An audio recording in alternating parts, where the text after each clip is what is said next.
Pengamat Malaysia sebut Patrick Kluivert mulai overconfidence usai timnas Indonesia tampil apik di FIFA Matchday. PR berat di lini depan timnas Indonesia untuk kualifikasi Piala Dunia 2026. Tutup TC di Bulgaria dengan kekalahan. Pelatih timnas Indonesia U17 akui banyak kekurangan. Patrick Kluivert dinilai mulai overconfidence dengan performa timnas Indonesia usai menjalani 2 laga FIFA Matchday di Stadion GBT Surabaya pada 5 dan tanggal 8 September lalu. Padahal kemenangan atas Chinese Taipei 6-0 dan imbang tanpa gol kontra Lebanon tak bisa jadi jaminan JIZDKK bakal dengan mudah menundukkan Arab Saudi dan Irak pada putaran keempat kualifikasi Piala Dunia 2026 yang digelar di Riyadh, Arab Saudi, 8 tanggal 14 Oktober mendatang. Saya amati dari gestur dan statement Patrick Kluivert usai FIFA Matchday kemarin, dia tampak puas dengan hasil pertandingan tersebut. Saya melihat dia sudah mulai overconfidence. Dia bilang taktik yang diinginkan sudah bisa dijalankan dengan baik oleh para pemain, kata Raja Isa Raja Akramsyah. Padahal kemenangan atas Chinese Taipei 6-0 dan imbang tanpa gol kontra Lebanon tak bisa jadi jaminan JIZDKK bakal dengan mudah menundukkan Arab Saudi dan Irak pada putaran keempat kualifikasi Piala Dunia 2026 yang digelar di Riyadh, Arab Saudi, 8 tanggal 14 Oktober mendatang.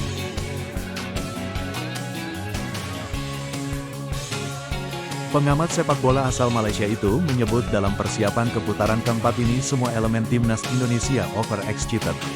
Maksud overexcited ini, saya nilai orang-orang di timnas Indonesia terlalu bergairah untuk mempersiapkan tim. Sehingga rasa terlalu percaya diri itu pun muncul. Seakan-akan mereka sudah berhasil membentuk tim tangguh, jelasnya. Pelatih Malaysia yang kini menangani klub Liga Brunei Darussalam, Indra SC, ini mengingatkan agar perasaan keyakinan dan gairah tinggi itu dinetralisir dulu sebelum pertandingan sesungguhnya nanti. Semoga pandangan saya yang salah. Melihat tampilan apik timnas Indonesia, tampaknya elemen tim sudah merasa timnas Indonesia akan yakin mampu mengalahkan Arab Saudi dan Irak.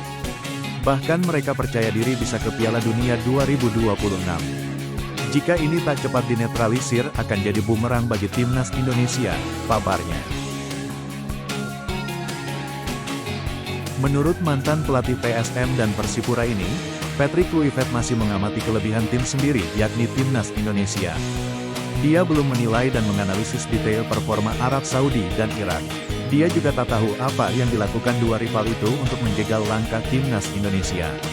Selain sisi teknis, faktor psikologis sangat penting bagi pemain timnas Indonesia. Patrick Kluivert dan stafnya harus memastikan semua pemain dalam kondisi psikologis bagus untuk siap bertempur.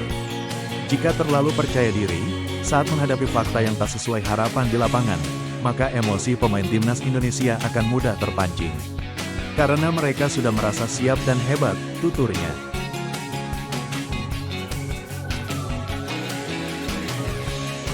Timnas Indonesia masih punya pekerjaan rumah berat di lini depan jelang putaran keempat kualifikasi Piala Dunia 2026 zona Asia. Oktober nanti, skuad Garuda akan berhadapan dengan lawan tangguh, timnas Arab Saudi dan timnas Irak, yang kualitasnya jauh di atas lawan uji coba sebelumnya. Meski sempat menang telak 6-0 atas Chinese Taipei, hasil itu tak bisa jadi patokan mutlak.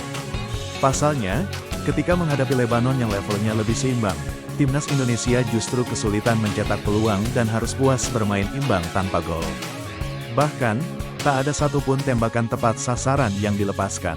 Pelatih Patrick Kluivert sadar betul kelemahan timnya.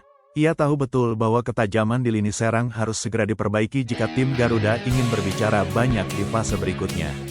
Kami punya beberapa peluang, hanya saja tidak berhasil menjadi gol. Kalau Anda lihat, Lebanon bermain sangat bertahan, menumpuk banyak pemain di area penalti mereka. Itu membuat timnas Indonesia sulit mencetak gol, kata Kluivert. Dua striker murni sudah dicoba Kluivert pada laga uji coba, yakni Ramadan Sananta dan Mauro Zelstra. Sananta sempat menyumbang gol saat melawan Chinese Taipei, tapi ketika turun menghadapi Lebanon, ia tak mampu memberi solusi. Zelstra juga belum menunjukkan tajinya. Striker FC Volendam berusia 20 tahun itu masih butuh waktu untuk beradaptasi. Kehadirannya sebagai darah muda tentu menjanjikan, tapi untuk saat ini, perannya belum bisa menutup lubang di lini depan Garuda.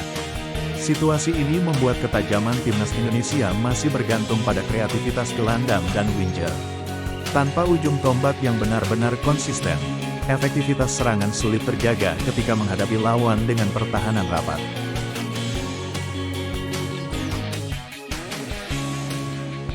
Kebuntuan melawan Lebanon memperlihatkan persoalan klasik timnas Indonesia, kesulitan menghadapi tim yang bermain defensif. Lawan yang menumpuk pemain di kotak penalti membuat Garuda tak leluasa membongkar pertahanan. Patrick Kluivert menyadari ini menjadi masalah utama. Ia menegaskan bahwa menghadapi tim kuat seperti Arab Saudi dan Irak, ketajaman bukan lagi pilihan, melainkan kebutuhan mutlak. Tanpa serangan yang efektif, peluang lolos bisa menguap begitu saja. Kerjasama antara lini tengah dan penyerang perlu diperkuat agar aliran bola lebih variatif.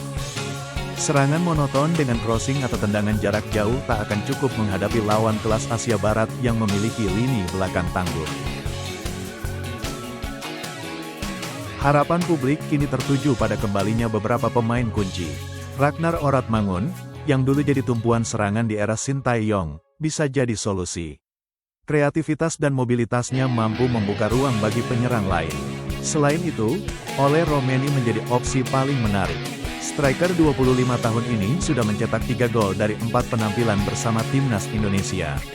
Sayangnya, Ole masih berkutat dengan cedera dan belum juga bermain untuk klubnya, Oxford United. Kondisi kebugaran dan ritme mainnya akan jadi tanda tanya besar untuk Oktober nanti. Jika keduanya bisa tampil dalam kondisi bugar, kombinasi dengan Sananta dan Zelstra berpotensi memberi variasi serangan. Namun, jika tidak, Patrick Kluivert harus memutar otak lebih keras mencari formula baru. Tim nasional U17 Indonesia takluk dengan skor 0-1 dari Makedonia Utara pada laga uji coba di Stadion Dragalici, Sofia, Bulgaria, Sabtu, 13/9, malam WIB.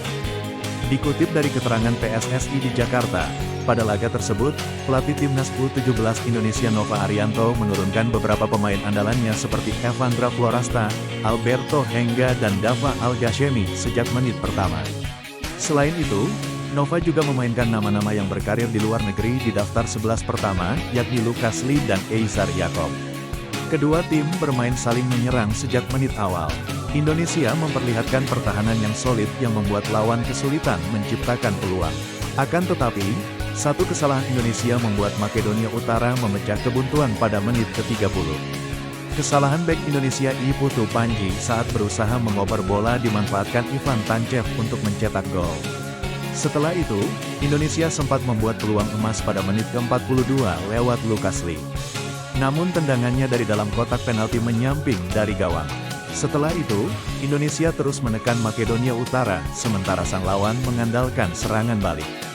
Namun, tidak ada gol tambahan yang hadir yang membuat skor 1-0 tidak berubah sampai laga usai. Pertandingan di Bulgaria menjadi bagian dari pemusatan latihan, TC, Tim Nasional U17 Indonesia untuk berlaga di Piala Dunia U17 2025. Pada TC yang berlangsung pada 1-14 September tahun 2025 itu, Indonesia menjalani 3 pertandingan uji coba, di mana 2 diantaranya digelar secara tertutup. Hanya laga versus Makedonia Utara yang dibuka untuk publik. Di Piala Dunia U17 FIFA 2025 yang digelar pada 3-27 November di Qatar, Indonesia menjadi anggota grup H bersama Brasil, Honduras dan Zambia.